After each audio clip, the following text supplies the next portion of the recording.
Salut mes amis, bonjour à toutes et à tous, Alors c'est comme Laurent. Alors moi ça vient de... à tous, je vous envoie mes très chers amis. Alors, j'ai pas eu le temps de faire la vidéo, donc ce matin je prends le temps pour vous parler de cette manipulation. Encore une fois, vous voyez, ces médias financés par nous-mêmes, bien sûr, qui ne racontent que de la connerie. Alors, on va parler des Ouïghours. Vous voyez comment tous unis, États-Unis, n'est-ce pas, tous unis pour dézinguer les musulmans, pour dézinguer par la même occasion les Chinois, eh bien, vous voyez, ils vous ont inventé cette histoire de Ouïghours qui seraient détenus dans des camps maltraités, affamés, où ils seraient en train d'être éliminés. Et qu'on leur ferait des lavages de cerveau pour qu'ils oublient totalement la religion. Alors au début, ça m'a semblé tout de même assez curieux comme pratique. Ça m'a malheureusement rappelé les épisodes de la Première et la Deuxième Guerre, certes, mais j'ai trouvé ça un peu la Chine qui fait de l'ombre à l'Amérique, l'islam qui est raillé pour le coup.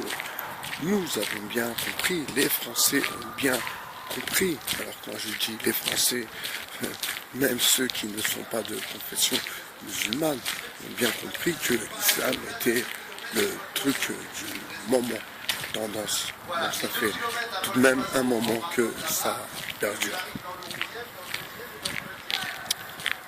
Alors en fait, cette histoire de Ouïghours, non, c'est une totale invention.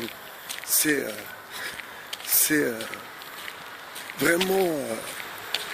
vous voyez à quel point ils peuvent aller pour faire de l'information. Prêts à fabriquer même de l'information comme à fabriquer, ma foi, le consentement. Mes amis. Donc cette histoire de Ouïghours, il y avait quelqu'un qui était invité dans un live chez Saber Solo et qui vivait en Chine et qui fréquentait des musulmans, et il a dit que c'était une totale invention de la part des médias. Et là,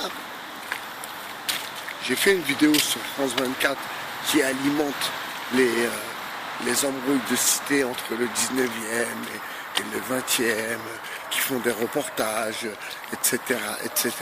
Donc eux, en fait, ils sont là pour alimenter, si vous voulez, pour alimenter les guerres interquartiers.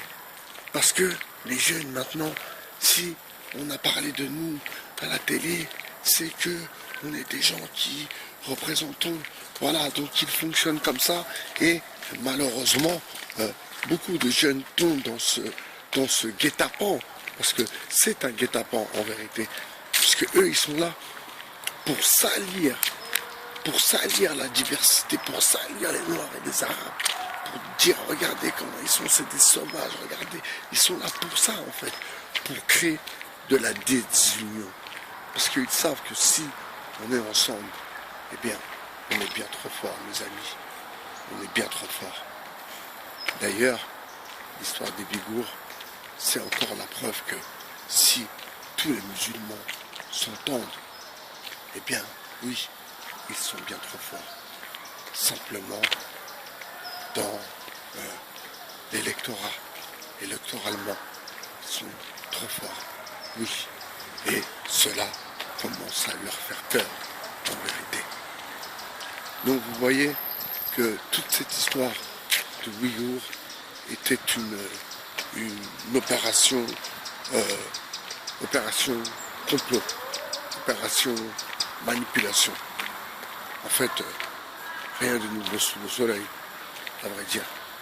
Il fonctionne comme ça depuis très très très longtemps. Mais vous voyez que ce n'est pas encore une fois un hasard qu'il tape sur les Chinois, la puissance qui commence à vraiment gêner l'Amérique et bien sûr sur l'islam qui dérange l'Occident, mes chers amis. Donc nous sommes bien dans une histoire de manipulation et cette histoire de Ouïghours est une grosse connerie, un complot médiatique. Je vous souhaite une bonne journée et je vous dis à très bientôt sur les deux philosophes. C'était Maïbé Hachem, philosophe. Ciao.